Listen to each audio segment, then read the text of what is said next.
اکثر آپ کے ذہن میں کبھی نہ کبھی یہ سوال تو آیا ہوگا کہ چینلز پیسے کیسے کماتے ہیں۔ ٹی آر پی کا لفظ کبھی نہ کبھی تو آپ نے سنا ہی ہوگا۔ آخر ٹی آر پی ایسی کیا چیز ہے جس کو حاصل کرنے کے لیے بعض چینل اوچھے ہتھ کنڈوں سے بھی باز نہیں آتے؟ ٹی آر پی کا چینلز کی ارننگ کے ساتھ کیا تعلق ہے؟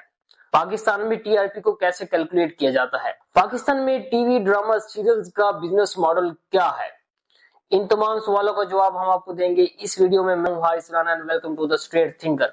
آگے بڑھنے سے پہلے میری آپ سے گزارش ہے کہ یار چینل کو سبسکرائب کر لو، بیل آئیکن کو کلک کر لو۔ Let's begin. T R P کیا ہوتا ہے؟ T R P stand for television rating point. T R P ایک ایسا سسٹم ہے جس میں یہ میجر کیا جاتا ہے کہ کون سا ٹی وی چینل کتنی دیر تک دیکھا جاتا ہے، کتنے لوگ اسے دیکھتے ہیں، دن کے کس اوقات میں دیکھا جاتا ہے، اور اس کو دیکھنے والوں کا اٹینشن سپین کتنا ہے۔ اس سارے سسٹم کو ٹی آر پی کہا جاتا ہے۔ مثال کے طور پر اگر آپ کوئی ٹی وی چینل دیکھ رہے ہیں اور اس میں آپ کا ایک فیورٹ پروگرام چل رہا ہے تو اس بات کی اسٹرانگ پاسبلٹی ہے کہ آپ اس چینل کو چینج نہیں کریں گے۔ جتنا زیادہ ایک ٹی وی چینل اپنی آڈینس کو ریٹین کرنے میں اپنے اٹینشن سپین کو کامیاب رہتا ہے تو اس کی ریٹنگ اتنی زیادہ ہوتی ہے۔ اس کے برعکس ایک ایسا ٹی وی چینل جس میں کوئی بورنگ پروگرام چل رہا ہے تو ہو سکتا ہے اس کے ویورز چینل کو تیزی کے ساتھ چینج کر لیں۔ جیسے ہی وہ تیزی کے ساتھ چینل کو چینج کر لیں گے، اس کا مطلب یہ ہوا کہ وہ چینل اپنی آڈینس کے اٹینشن سپین کو ریٹین کرنے میں سکسیسفل نہیں ہوا تو اس کی ریٹنگ کم ہو جائے گی۔ اس طریقے سے چینلز کی گریڈنگ کی جاتی ہے۔ اب سوال یہ پیدا ہوتا ہے کہ پاکستان کے اندر ٹی آر پی کا نظام کیسے کام کرتا ہے اور اس کو کیسے کیلکولیٹ کیا جاتا ہے۔ پاکستان میں ٹی آر پی کو کیلکولیٹ کرنے کے لیے ڈیفرنٹ کمپنیز کام کرتی ہیں اور اس میں جو سب سے پرومیننٹ نیم ہے وہ ہے میڈیا لاجک کا۔ میڈیا لاجک اس مقصد لیے جو سسٹم استعمال کرتی ہے وہ برٹش کمپنی کانتار کا سسٹم ہے۔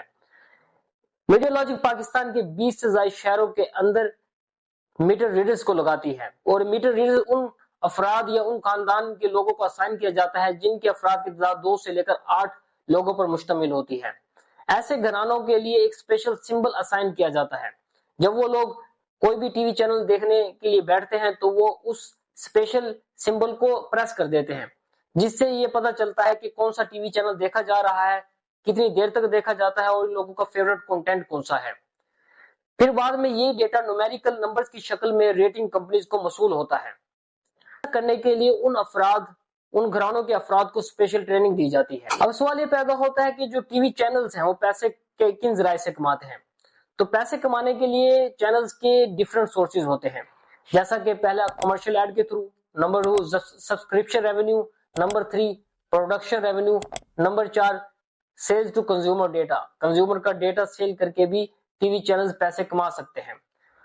اب ہم اپنے سب سے امپورٹنٹ سوال کی جانب آتے ہیں کہ ٹی آر پی کا چینل کی پروفیٹیبلٹی کے ساتھ اور اس کی ارننگ کے ساتھ کیا تعلق ہوتا ہے۔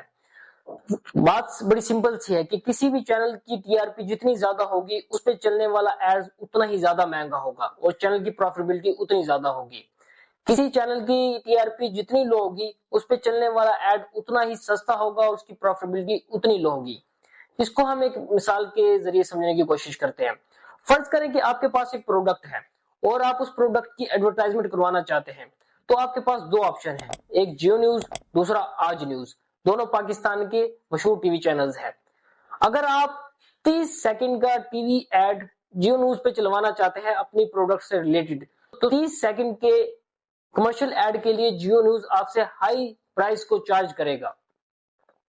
اس کی وجہ یہ ہے کہ جیو نیوز کی ٹی آر پی زیادہ ہے، اس کی ریٹنگ زیادہ ہے، اس کی ویورشپ زیادہ ہے۔ جتنی ویورشپ جیو نیوز کی زیادہ ہوگی اتنے زیادہ لوگ آپ کے پروڈکٹ کے بارے میں جان سکیں گے۔ جتنا آپ کے پروڈکٹ کے بارے میں جان سکیں گے اتنے ہی چانسز ہے کہ آپ کی پروڈکٹ کی سیلز میں اضافہ ہوگا۔ آپ کی سیلز میں اضافے کا مطلب یہ ہے کہ آپ اتنے ہی زیادہ چینلز کو پے کر سکیں گے۔ اس کے مقابلے میں سیم پروڈکٹ اور سیم ڈوریشن کو اگر آپ آج نیوز کے اوپر اس کا ایڈ چلوانا چاہتے ہیں تو اس کے لیے آپ کو بہت سستے میں وہ آپ کا ایڈ چل سکتا ہے۔ اس کی وجہ یہ ہے کہ آج نیوز کی ٹی آر پی کم ہے۔ ٹی آر پی کم ہونے کی وجہ یہ ہے کہ اس کی ویورشپ کم ہے۔ ویورشپ کم ہونے سے یہ ہوتا ہے کہ آپ کے پروڈکٹ کے بارے میں لوگ کم سے کم جانیں گے اور جتنے کم لوگ آپ کی ٹی آر پی آپ کے پروڈکٹ کے بارے میں جانیں گے اتنے ہی کم آپ کی سیلز ہوگی اور آپ اتنا ہی کم پروفٹ کمائیں گے۔ ظاہر سی بات ہے اگر ایک برانڈ کم پیسے کماتا ہے تو کم ہی پیسے اس کو پے کریں گے۔ اس طریقے سے ٹی آر پی براہ راست چینلز کی ریٹنگ میں اثر انداز ہوتی ہے۔